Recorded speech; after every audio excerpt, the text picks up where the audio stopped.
Nirbhaya rape case. साल 2019 और 2025 में हैदराबाद और वाराणसी यूपी रेप केस, और ये सब घटनाएं शराब के नशे में हुई थी। साल 2022 की एक रिपोर्ट के मुताबिक इंडिया में शराब पीकर गाड़ी चलाने की वजह से तकरीबन 10,000 से भी ज़्यादा रोड एक्सीडेंट हुए हैं। इन सड़क हादसों में 1500 से भी ज़्यादा लोगों ने अपनी जानें गंवाई है। वही एक मशहूर मेडिकल द लांसेट ऑन्कोलॉजी की एक स्टडी के मुताबिक इंडिया में हर साल लगभग 62,100 नए कैंसर केसेस सिर्फ और सिर्फ शराब पीने की वजह से दर्ज किए जाते हैं।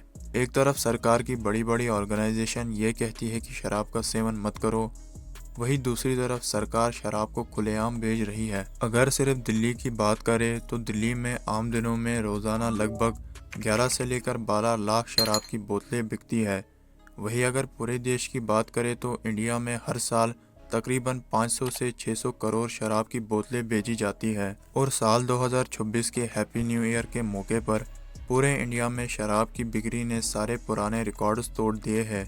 रिपोर्ट्स के मुताबिक पूरे देश में सिर्फ 24 घंटे के अंदर लगभग 1,800 करोड़ से ज़्यादा की शराब बेची गई है, और ये पिछले साल के मुकाबले में लगभग 600 करोड़ से भी ज़्यादा है। वहीं इंडिया में सबसे ज़्यादा बिकने वाली शराब विस्की है, जिसे लोग सबसे ज़्यादा पसंद करते हैं।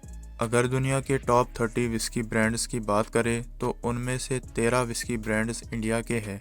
अब सरकार अगर चाहे तो वो शराब पर रोक लगा सकती है, लेकिन सरकार ऐसा क्यों नहीं करती? क्योंकि शराब सिर्फ नशा ही नहीं, ये सरकार के लिए एक रेवेन्यू मशीन है। सरकार को देश या स्टेट चलाने के लिए हज़ारों करोड़ रुपया चाहिए होता है। जीएसटी आने के बाद सरकार के पास कमाई के जरिए कम हो गए हैं। शराब और पेट्रोल दो ऐसी चीज़ें हैं जिन पर स्टेट गवर्नमेंट खुद टैक्स लगाकर तुरंत कैश कमा सकती है। लॉकडाउन में जब सब बंद था तो सरकार ने सबसे पहले शराब की दुकानें क्यों खोली थी? क्योंकि खजाना खाली हो रहा था। शराब से सरकार को इतना टैक्स मिलता है कि अगर कल को बंद हो जाए तो बजट हिल सकता है। लेकिन इसकी वजह से जो घटनाएं घटती है उससे सरकार को कोई लेना देना नहीं है। बस सरकार को टैक्स मिलना चाहिए, और यही सबसे बड़ी सच्चाई है। दिन में अवेयरनेस, रात में बिजनेस, ये सिर्फ हिपोक्रेसी नहीं, ये सिस्टम का डबल गेम है। जब एक आदमी नशा करता है तो सिर्फ वो खराब नहीं होता, उसके साथ पूरा घर टूटता है।